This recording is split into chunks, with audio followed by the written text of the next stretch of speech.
प्रेम से बोलिए प्रथम पूज्य गणेश भगवान की जय, सूर्य देवता की जय, श्री हरि विष्णु की जय। नमस्कार भक्तगण, भगवान श्री हरि विष्णु की कृपा आप सभी पर बनी रहे।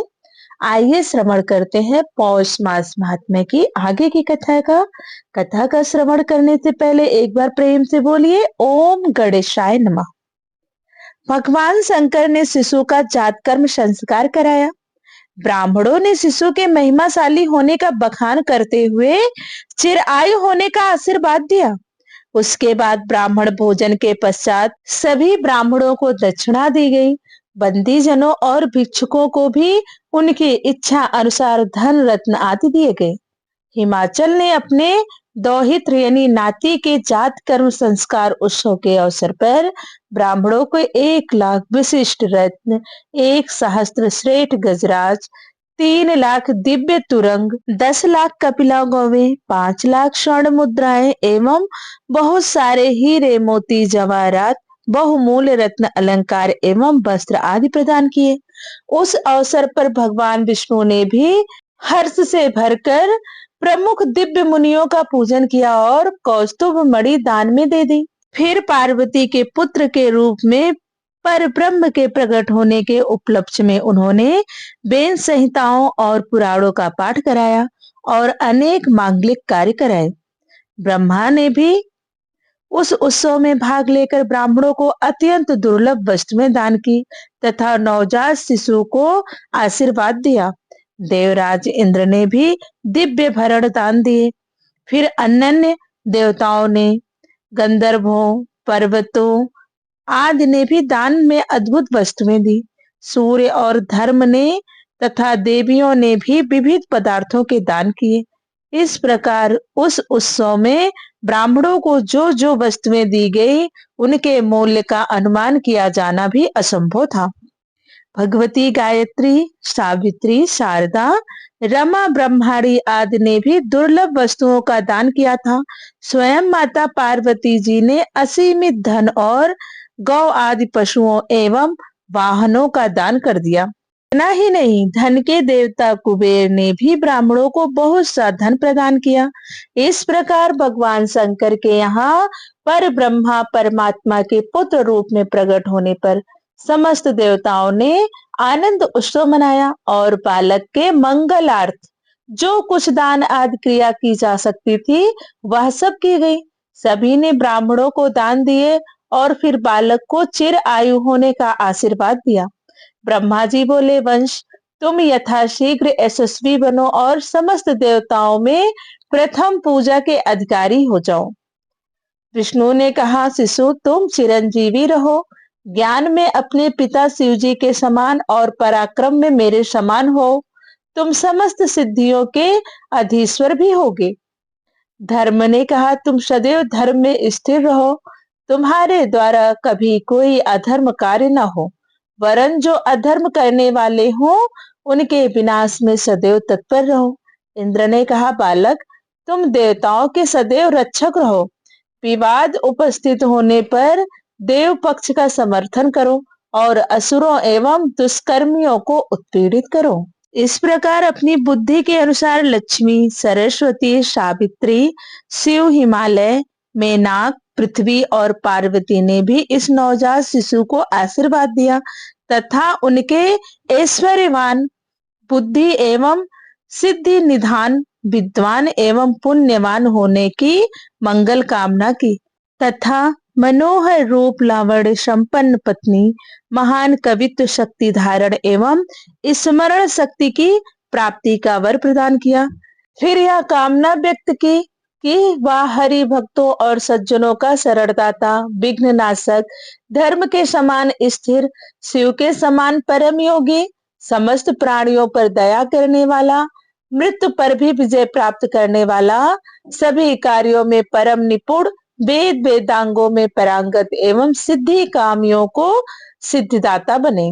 इस प्रकार देवताओं और देवियों द्वारा शुभ कामनाएं एवं आशीर्वाद दिए जाने के पश्चात समागत ऋषियों ने भी अनेक प्रकार के शुभ आशीर्वाद प्रदान किए। फिर सभी ब्राह्मणों ने भी हार्दिक रूप से शुभाशीष दी और वे बंदी जनों ने भी अपनी अपनी ओर से मंगल कामनाएं व्यक्त की।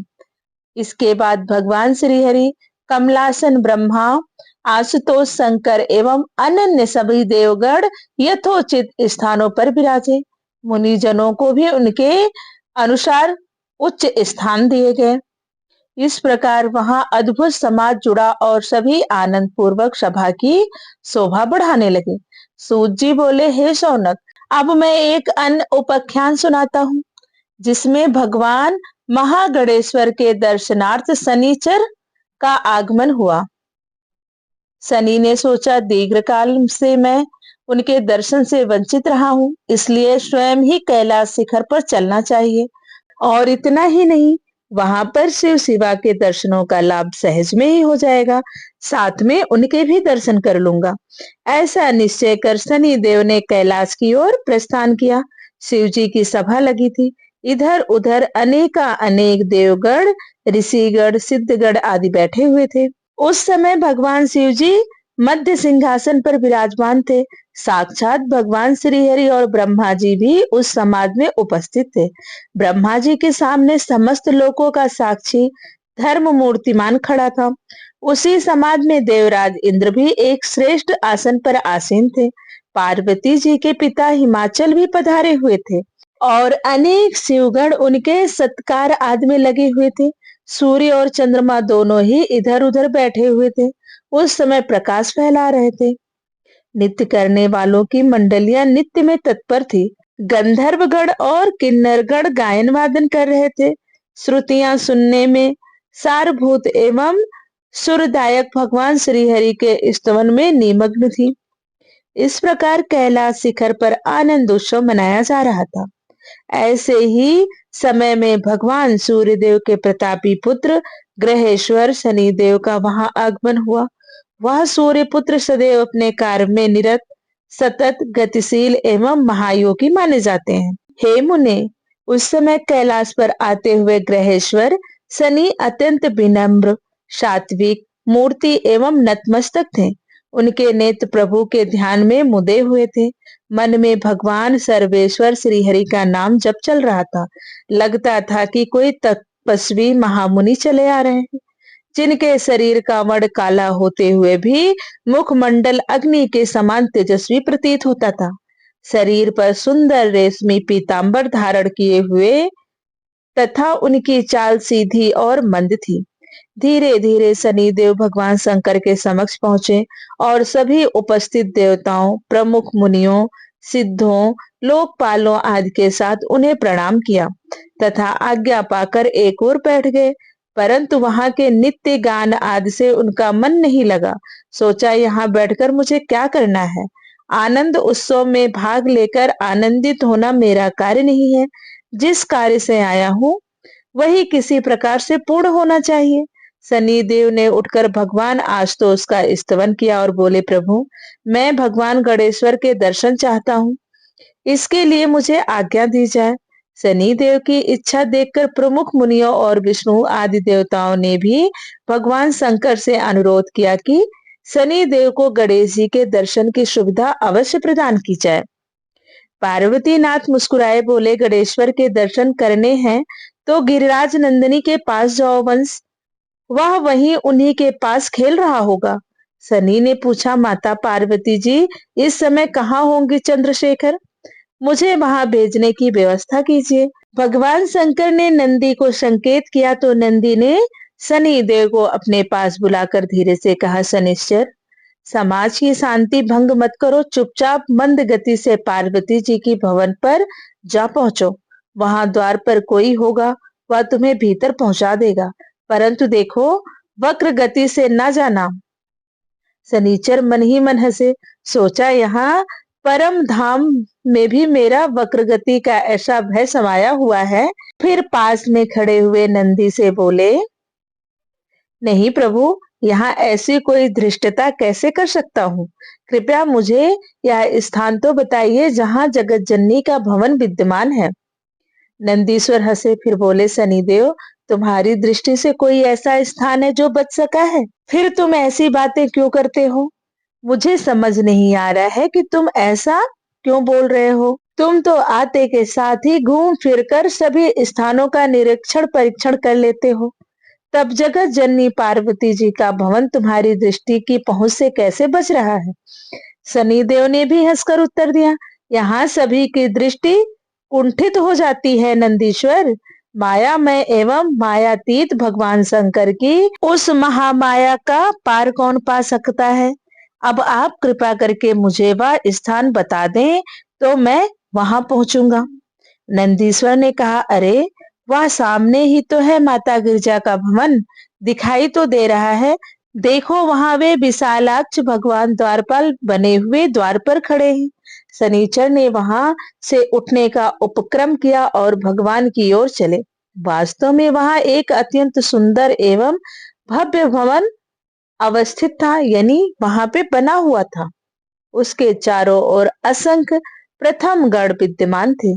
भवन के मुख्य द्वार पर अन्य गढ़ों के अतिरिक्त एक विशाल नेत्र वाला सुंदर पुरुष हाथ में त्रिशूल लिए हुए खड़ा था।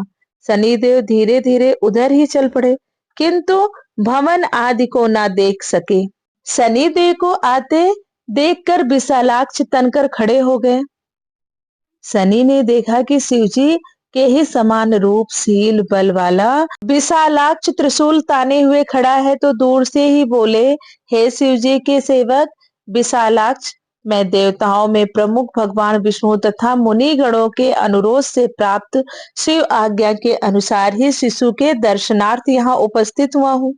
विशालाक्ष ने शनिचर के निवेदन पर ध्यान नहीं दिया। यह देखकर उन्होंने पुनः कहा, हे बुद्धिमान, हे वीर, आप कृपया मुझे जगत जननी पार्वती जी के पास ना जाने दें।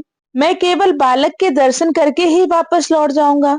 शनि की विनम्र प्रार्थना सुनकर भी उन्हें भीतर नहीं जाने दिया। वे बोले, मैं ना तो देवताओं की आज्ञा का वहन करता हूँ और ना शिव जी का ही सेवक हूँ। जो देवताओं का दास, विष्णु का पार्षद या शिव का सेवक हो उससे कहो। शनिदेव बड़े असमंजस में पड़े। उन्होंने सोचा, अब क्या किया जाए।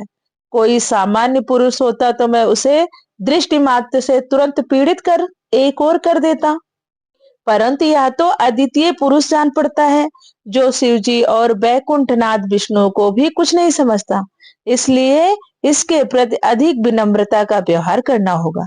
ऐसा निश्चय कर शनिदेव ने हाथ जोड़कर प्रणाम किया और बोले, प्रभु, मैं आपके पद, पराक्रम और अधिकार से अनभिज्ञ था, इसी से ऐसा कह बैठा। अब आप मेरे अपराध को क्षमा कर दें, अन्यथा मेरा यहाँ तक आने का परिश्रम तो विफल ही होगा। आशा पर भी तुषारपात हो जाएगा। इसलिए कृपा कीजिए प्रभु, प्रसन्न हो जाइए नाथ। विशालाक्ष प्रसन्न हो गए। उन्होंने पूछा, तुम कौन हो? बालक के दर्शन की इतनी उत्कंठा क्यों है तुम्हारे मन में? इन प्रश्नों का उत्तर मिलने पर कुछ प्रयास किया जा सकता है। शनिश्चर ने कहा, नाथ, मैं सूर्यपुत्र शनि हूँ। अपनी कल्याण कामना से भगवान शंकर के दर्शनार्थ आया था। साथ ही जगत जननी और बालक के दर्शन की भी परम अभिलाषा थी। भगवान के दर्शन तो हो गए, माता और बालक के दर्शन शेष हैं, जो आपकी कृपा से हो सकते हैं। विशालाक्ष बोले, गृहेश्वर, माता की आज्ञा के बिना तुम्हें भीतर जाने देना मेरे लिए संभव नहीं है। तो प्रभु, शनिदेव ने गिड़गिड़ाते हुए निवेदन किया, मैं यहाँ खड़ा हूँ, आप जगत जननी गिरिराज नंदिनी के पास जाकर आज्ञा ले आने की कृपा कीजिए। विशालाक्ष ने कुछ दृढ़ता से कहा, तुम्हारा अनुरोध मानकर मैं भीतर जाता हूँ, पर कहीं तुम भी मेरे पीछे पीछे मत चले आना। जब तक मैं न लौटूं तब तक तुम यही खड़े मिलना। उन्होंने विश्वास दिलाया, निश्चित रहें प्रभु, मैं यही खड़ा हुआ आपकी प्रतीक्षा करूंगा। भला आप जैसे उपकारी देव की आज्ञा का उल्लंघन मैं कैसे कर सकता हूँ। विशालाक्ष उन्हें द्वार पर खड़ा करके भीतर चले गए और जगत जननी को प्रणाम करके बोले, माता, आपके और शिशु के दर्शन की इच्छा से ग्रहेश्वर शनि सेवा में उपस्थित होना चाहते हैं। पार्वती जी ने कहा, उसे आने दो वंश, वह भी सदैव आज्ञा में चलने वाला श्रेष्ठ अनुचर है। प्रेम से बोलिए गणेश भगवान की जय, भगवान भोलेनाथ की जय, माँ पार्वती की जय। श्री हरि विष्णु की जय, सूर्य देवता की जय। अब अपनी कथा को यहीं विराम देते हैं। आगे की कथा हम अगले अध्याय में सुनेंगे। कथा अच्छी लगे तो प्लीज वीडियो को लाइक कीजिए, शेयर कीजिए और चैनल को जरूर सब्सक्राइब कर लीजिए, ताकि सभी व्रत त्योहारों की कथा आपको आसानी से मिल सके। क्योंकि हम इस चैनल पर सभी व्रत त्योहार, व्रत कब पढ़ रहे हैं, आज से जुड़ी हुई संपूर्ण जानकारी की वीडियो डालते हैं। आप उसे भी देखिए और वीडियो के अंत तक बने रहने के लिए धन्यवाद। राधे राधे, जय माता दी।